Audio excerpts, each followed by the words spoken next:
हरियाणा के मुख्यमंत्री नायब सिंह सैनी के चंडीगढ़ स्थित आवास संत कबीर कुटीर में निहंग सिंह संप्रदाय सम्मेलन का आयोजन किया गया। सम्मेलन में मुख्यमंत्री नायब सिंह सैनी ने बतौर मुख्य अतिथि शिरकत की। इस अवसर पर निहंग सिंह साहिबान ने मुख्यमंत्री को सरोपा और स्मृति चिन्ह भेंट कर सम्मानित भी किया। मुख्यमंत्री नायब सिंह सैनी ने निहंग सिंह संप्रदाय सम्मेलन को संबोधित करते हुए कहा कि निहंग शब्द का अर्थ निडर हृदय वाले योद्धा से है और स्वयं गुरु साहिबान ने निहंग सिंहों को शस्त्रधारी अकाल सेना का स्वरूप प्रदान किया था। खालसा पंथ में निहंग सिंह संप्रदाय की स्थापना का उद्देश्य धर्म और देश की रक्षा करना था, विशेषकर उन आक्रमणकारियों से जो बाहर से आकर भारत की सभ्यता और संस्कृति को चुनौती देते हैं। परम सत्कार योग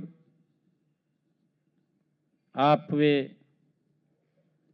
निर्भीक संत सिपाही हैं जो शस्त्रों से सुसज्जित होकर गुरु गोविंद सिंह जी की अकाल सेना के रूप में आप धर्म की रक्षा करते हैं। नायब सिंह सैनी ने कहा है कि भगानी और चमकौर के रण क्षेत्रों में निहंग सिंह गुरु साहिबान की ढाल बनकर खड़े रहे। बाद में बाबा बंदा सिंह बहादुर जी, बाबा दीप सिंह जी जैसे महान निहंग योद्धाओं ने मुगलों को परास्त कर खालसा पंथ को सुदृढ़ किया। सिख समाज में निहंग सिंहों का स्थान अत्यंत गौरवपूर्ण है और वो खालसा पंथ की रीढ़ हैं और उनका जीवन गुरु साहिबान की शिक्षाओं को समर्पित रहा है। सिंह साहिबानों, हम सब ये भी जानते हैं कि जब जब अन्याय ने सिर उठाया है, मानवता पे संकट मंडराया है, सिंह साहिबानों, तब निहंग सिंह ढाल बन करके सामने खड़े हुए हैं। मुख्यमंत्री ने कहा कि यमुनानगर के कलसैर में श्री गुरु तेग बहादुर जी के नाम पर वन स्थापित करने और उनकी स्मृति में यादगारी गेट के निर्माण का निर्णय लिया गया है। किशनपुरा यमुनानगर में श्री गुरु तेग बहादुर कृषि महाविद्यालय खोलने की घोषणा की गई है। वर्ष 1984 के दंगों में प्रभावित 121 सिख परिवारों के एक सदस्य को नौकरी देने का प्रावधान किया गया है। मैंने विधानसभा दे विच एक फैसला किया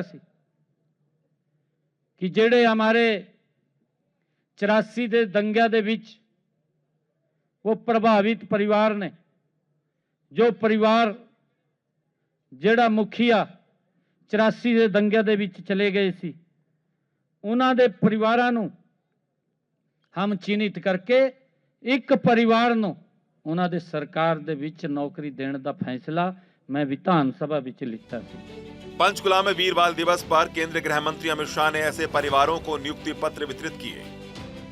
मेरे लिए बड़ी है कि 121 परिवार हरियाणा दे विच अभी पिछले दिनों 24 दिसंबर को वीरबाल दिवस के उपलक्ष्य में जो एक बड़ा कार्यक्रम पंचकुला दे विच कीता सी, जिदे विच भारत के गृह मंत्री अमित शाह जी शामिल हुए ने।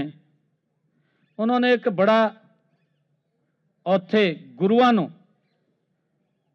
एक यादगारी भाषण भी उन्होंने दिता और उन्होंने हाथों हमने उन परिवारों के एक सदस्यों नूं हरियाणा सरकार का ज्वाइनिंग लेटर भी दिता है। मुख्यमंत्री ने कहा कि हरियाणा विधानसभा के शीतकालीन सत्र में हिंद की चादर श्री गुरु तेग बहादुर जी के 350वें शहीदी वर्ष आयोजनों पर सर्वसम्मति से प्रस्ताव पारित किया गया। इसी तरह से सिरसा स्थित चौधरी देवीलाल विश्वविद्यालय में गुरुजी पर शोध के लिए स्थापित चेयर नई शोध परंपराओं को दिशा देगी। सिंह साहिबानों,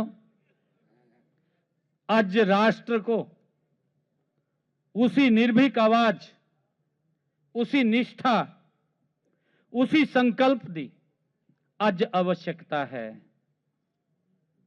सिंह साहिबानों, ताकि राष्ट्र निर्माण की इस यात्रा में निहंग सिंह फिर से मार्गदर्शक बने और भारत एकजुट होकर सशक्त, सुरक्षित, समृद्ध भविष्य की ओर अग्रसर हो, वो आपदा अज आशीर्वाद की आवश्यकता है। मुख्यमंत्री ने कहा कि हरियाणा को लंबे समय तक पंजाब का छोटा भाई कहा जाता रहा, किंतु आज सशक्त नेतृत्व, दूरदर्शी नीतियों और केंद्र सरकार के सहयोग से हरियाणा देश के अग्रणी राज्यों में शामिल है। इस अवसर पर निहंग सिंह संप्रदाय के जत्थेदार बाबा जसवंत सिंह, बाबा दविंदर सिंह, गुरप्रीत सिंह, माता जसवीर कौर, बाबा बालक सिंह, बाबा बलवीर सिंह, बाबा सुखदेव सिंह और बाबा मेजर सिंह के अलावा बाबा कुलविंदर सिंह, बाबा जोधा सिंह, बाबा सुखजीत सिंह, कन्हैया, मुख्यमंत्री के ओएसडी पीवी भारती, मुख्यमंत्री के पॉलिटिकल सेक्रेटरी तरुण भंडारी और अन्य गणमान्य भी लोग मौजूद थे। चंडीगढ़ से डॉक्टर थानेश्वर शर्मा की रिपोर्ट।